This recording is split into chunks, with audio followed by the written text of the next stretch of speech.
নমস্কার। বিজয়ার আন্তরিক প্রীতি, শুভেচ্ছা, অভিনন্দন এবং ভালোবাসা জানিয়ে একটা স্বরচিত কবিতা শুরু করতে চলেছি। শুনুন, ভালো লাগবে।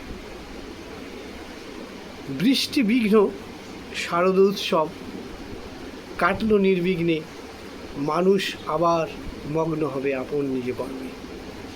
এই উৎসবে বাঙালিরা যেন একটা ঘোরের মধ্যে কাটায়। 5-6 দিন কাজ কর্ম ভুলে শুধু আনন্দ আর আনন্দ, আপনজনের সাথে খাওয়া দাওয়া, গাল গল্প, আড্ডা, কত আনন্দ।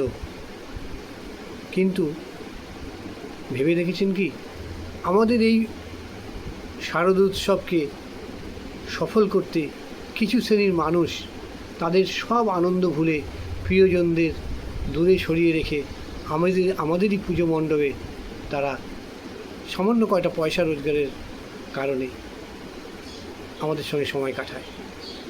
তাদেরই মতো এক শ্রেণীর মানুষদের নিয়ে আমার আজকের এই কবিতা। ঢাকি। চলল ঢাকি ঢাক কাঁধে, ঢুলি কাঁধে ছেলে, শহরের দুর্গাপূজা নতুন বায়না পেলে। ঝলমল হরেক আলো, কত মানুষজন, ঢাক ঢোল বাজিয়ে জয় করে মন। মানুষের আনন্দ আর উপচে পড়া সুখ, ঘরে তার প্রিয়া একা রয়, মনে পড়ে তার মুখ। আরও জোরে বাজনা বাজায় দুঃখটা ভোলে, মানুষ সাবাস দেয় তার ঢাকের বলে। বিজয়ার বাজনা ঢাকি বাজায় গায়ের জোরে, মন থেকে না পিয়ার মুখটা শুধুই মনে পড়ে। ফিরল ঢাকি ঢাক কাঁধে, ঢুলি কাঁধে ছেলে, পথ চেয়ে পিয়া বসে দুধের শিশু কোলে। জ্বলল আলো তুলসী তলায়, শঙ্খ উঠল বেজে, রান্নাঘরে জ্বলল আলো প্রিয়া ব্যস্ত কাজে। ঝলমল পুজোর আলো ডুবল অন্ধকারে, ঢাকির বাড়ি পুজোর আমেজ, খুশির বার্তা ওরে।